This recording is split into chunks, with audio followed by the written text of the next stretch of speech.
ഖത്തറിലേക്ക് ഒന്ന് പോവുകയാണെങ്കിൽ അവിടെ വീണ്ടും ദോഹയിൽ വീണ്ടും സ്ഫോടന ശബ്ദം ഉണ്ടായിരിക്കുന്നു എന്നുള്ളതാണ്. ഖത്തർ വ്യോമസേന ആക്രമണത്തെ നിഷ്ഫലമാക്കിയിട്ടുണ്ട്.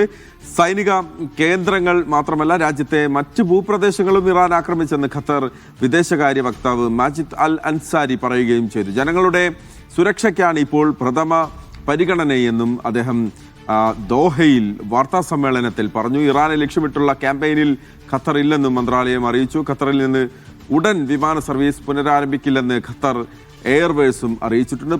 ഇന്ത്യൻ പ്രധാനമന്ത്രി നരേന്ദ്രമോദി ഖത്തർ അമീറുമായി ഫോൺ വഴി ചർച്ച നടത്തിയിട്ടുണ്ട്. അപ്പോൾ വളരെ കാര്യമായ അവിടെ ചർച്ചകൾ ഒരു വശത്ത് നടക്കുകയാണ്. അതേ സമയത്ത് തന്നെയാണ് ഇറാന്റെ ആക്രമണം അത് ഈ തരത്തിലാണ് എന്ന് പറയുന്നത്. സാധാരണ എന്താ പറയുക, ജനങ്ങൾ നിൽക്കുന്ന സ്ഥലങ്ങളിലേക്ക് മറ്റു ഭൂപ്രദേശ മേഖലകളിലേക്കൊക്കെ ഇറാന്റെ ആക്രമണം വ്യാപിപ്പിച്ചിട്ടുണ്ട്. പക്ഷേ ഇറാനെ പൂർണ്ണമായി ഒറ്റപ്പെടുത്തുന്ന ക്യാമ്പയിനിൽ ഖത്തർ ഇല്ല എന്ന് പറയുമ്പോൾ അവിടെ ഒരു സമവായ ചർച്ചയ്ക്ക് അവിടെ ഇസ്രായേലും അമേരിക്കയും ഇറാനും ഒക്കെയുള്ള ആ ഒരു ഗ്രൂപ്പിലേക്ക് അവർക്കൊപ്പം നിന്ന് ആ ചർച്ച നടത്തി ആ വിഷയം അവസാനിപ്പിക്കാനുള്ള സാധ്യതകൾ ഖത്തർ തേടുന്നു എന്നുകൂടി നമ്മൾ അതിൽ നിന്ന് മനസ്സിലാക്കേണ്ടി വരും, അനുമാനിക്കേണ്ടി വരും. അവിടെ